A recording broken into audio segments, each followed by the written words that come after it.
Assalamualaikum warahmatullahi wabarakatuh. Salam Om Swastiastu, Namo Buddhaya, salam kebajikan, salam sejahtera untuk kita semua. Dewan Juri dan rekan-rekan yang kami hormati, perkenalkan kami dari tim Sustainable Voice. Saya Vina Nadia Silma sebagai pembicara pertama, bersama rekan saya Lutfia Aziza selaku pembicara kedua dari tim Pro, dan rekan saya Heni Wahyu Hastari selaku pembicara ketiga dari tim Kontra. Pada kesempatan kali ini, saya berposisi sebagai tim netral yang memberikan argumen dan sudut pandang yang imbang mengenai pemberlakuan ekspor energi terbarukan di Indonesia. Seperti yang kita tahu, Indonesia sebagai negara kepulauan dengan sumber daya alam yang melimpah, memiliki potensi besar dalam mengembangkan energi terbarukan.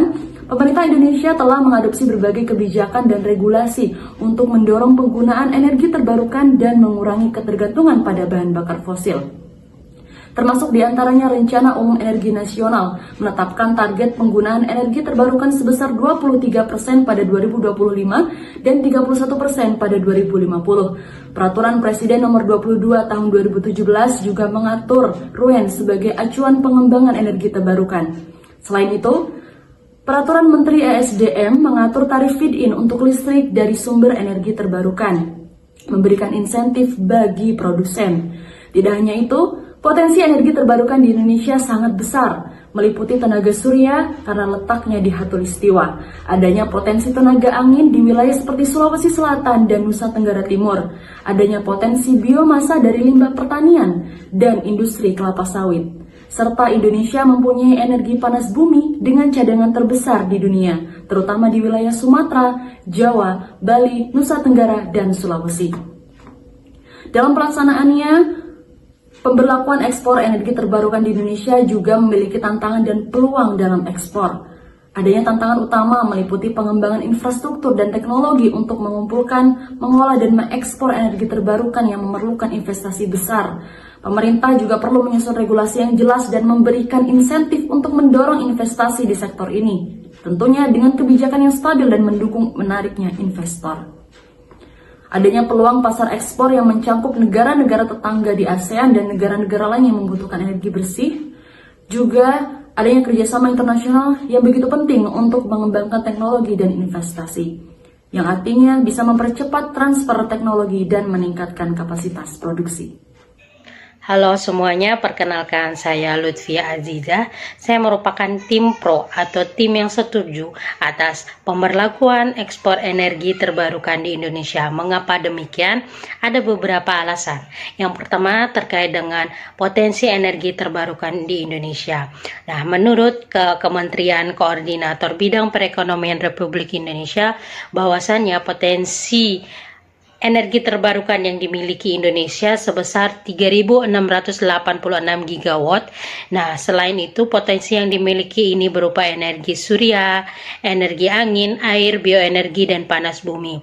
Selain itu, pemerintah telah berkomitmen untuk meningkatkan proporsi penggunaan energi terbarukan menjadi 23% pada tahun 2025 dengan target yang akan dilakukan sebanyak setiap tahun. Nah, selain itu, alasan lain mengapa saya memilih Pro yang kedua itu terkait dengan pengurangan emisi karbon. Nah, dengan adanya penggunaan energi terbarukan baik di dalam negeri maupun di luar negeri, tujuan ekspor di Indonesia dapat berkontribusi pada pengurangan emisi secara global. Nah, ini juga merupakan upaya mitigasi perubahan iklim yang merupakan target dari SDGs ke-13. Lalu yang ketiga, ada pemenuhan target energi terbarukan. Nah, ekspor energi terbarukan dapat membantu Indonesia mencapai target energi terbarukan dalam Rencana Umum Energi Nasional atau RUEN, di mana ini memperkuat posisi Indonesia sebagai pemimpin dalam penggunaan energi terbarukan di kawasan ASEAN.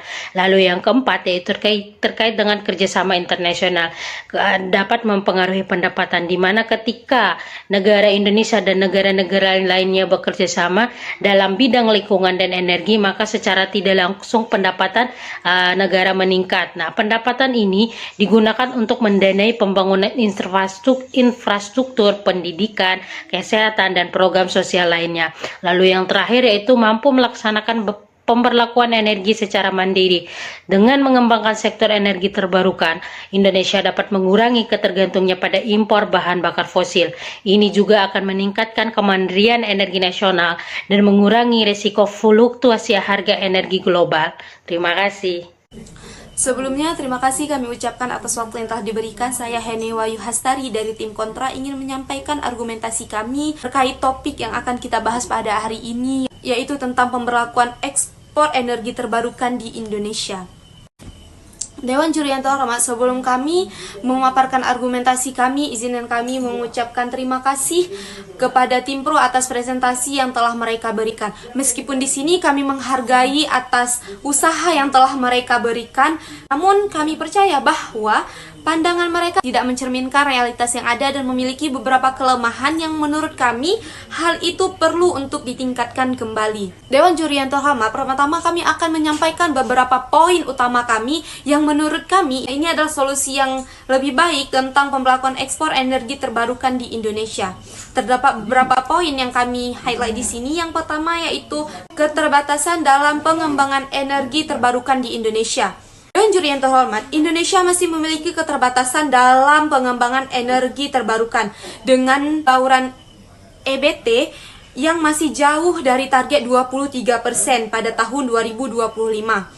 Kapasitas terpasang bangkitnya listrik tenaga EBT baru mencapai 12,73 gigawatt atau 15% dari total pembangkit sebesar 84,8 gigawatt per semester 1 tahun 2023. Yang kedua, terdapat tantangan dalam mencapai pertahanan energi nasionalnya. Dewan Juri yang terhormat, pemerintah harus memprioritaskan kebutuhan nasional domestik terlebih dahulu sebelum melakukan ekspor. Ekspor EBT dapat mengganggu ketahanan energi nasional, terutama jika Indonesia masih jauh dari mencapai target penggunaan EBT domestik. Poin yang ketiga adalah kesulitan dalam membangun infrastruktur. Dewan Juri yang terhormat, kita tidak dapat membayangkan bahwa pembangunan infrastruktur diperlukan untuk mendukung ekspor EBT seperti jaringan transmisi dan sistem penyimpanan energi masih menjadi tantangan besar di Indonesia pada saat ini. Hal ini dapat menambahkan biaya memperlambat pengembangan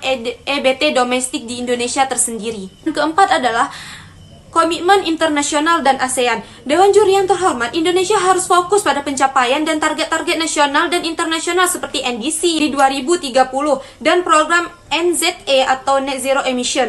Ekspor EBT dapat mengganggu prioritas ini, namun menimbulkan kekhawatiran bagi Indonesia bahwa Indonesia akan menjadi penyedia energi untuk negara lain, bukan untuk memenuhi kebutuhan di domestik negaranya sendiri. Yang kelima adalah kebijakan yang tidak selaras dengan kebutuhan nasionalnya. Ekspor EBT dapat dianggap sebagai kebijakan yang tidak selaras dengan kebutuhan nasional. Indonesia harus memprioritaskan pengembangan EBT untuk mempengaruhi kebutuhan domestik terlebih dahulu, belum menimbangkan ekspornya. Dewan Juri yang terhormat, dari 5 argumen yang telah kami sampaikan tadi, kami percaya bahwa tim kami adalah pemberi argumen yang cukup kuat mengenai energi terbarukan di Indonesia. Maka kami percaya bahwa kami layak memenangkan perdebatan pada kali ini. Namun di sini kami akan menjawab argumen yang telah disampaikan oleh tim Pro dan menunjukkan mengapa argumen mereka tidak sesuai dengan fakta atau kurangnya mendukung tujuan yang ingin dicapainya. Yang pertama, mereka membahas mengenai potensi energi terbarukan di Indonesia. Dengan ini mereka tidak melihat apa yang menjadi prioritas utama di Indonesia seperti poin keempat yang telah kami paparkan tadi. Yang kedua, mereka menyampaikan pengurangan emisi karbon dengan mendorong penggunaan energi terbarukan baik di dalam negeri maupun negara-negara tujuan ekspor. Tanpa mereka sadari, hal ini dapat menimbulkan kekhawatiran bagi negara Indonesia yang akan menjadi penyedia energi untuk negara-negara lain, bukan untuk memenuhi domestik negaranya tersendiri. Selanjutnya, mereka membahas mampu melaksanakan pemberlakuan energi secara mandiri. Dewan Juri yang terhormat, kita dapat melihat bahwa Indonesia terdapat tantangan dalam mencapai ketahanan energi nasionalnya, di mana pemerintahan Indonesia harus memprioritaskan nasional domestiknya terlebih dahulu sebelum melakukan ekspor. Mungkin hanya itu yang dapat kami sampaikan, lebih dan kurang kami mohon maaf. Terima kasih kepada pembicara kedua dan ketiga.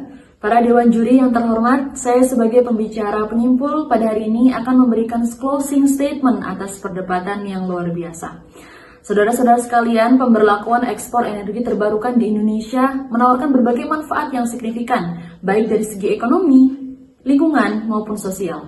Dengan potensi sumber daya alam yang besar dan komitmen untuk mengurangi emisi karbon, Indonesia memiliki kesempatan besar untuk memanfaatkan energi terbarukan sebagai pilar utama dalam pembangunan ekonomi dan keberlanjutan lingkungan. Namun demikian, pemberlakuan ekspor energi terbarukan di Indonesia menekankan pentingnya fokus pada pemenuhan kebutuhan energi domestik, pengembangan infrastruktur, dan peningkatan kapasitas teknologi serta keahlian lokal. Mereka berpendapat bahwa prioritas seharusnya diberikan pada memastikan bahwa seluruh rakyat Indonesia mendapatkan manfaat dari sumber daya energi terbarukan sebelum mempertimbangkan ekspor. Sekian sesi debat kali ini. Terima kasih dan pamit undur diri. Wassalamualaikum warahmatullahi wabarakatuh.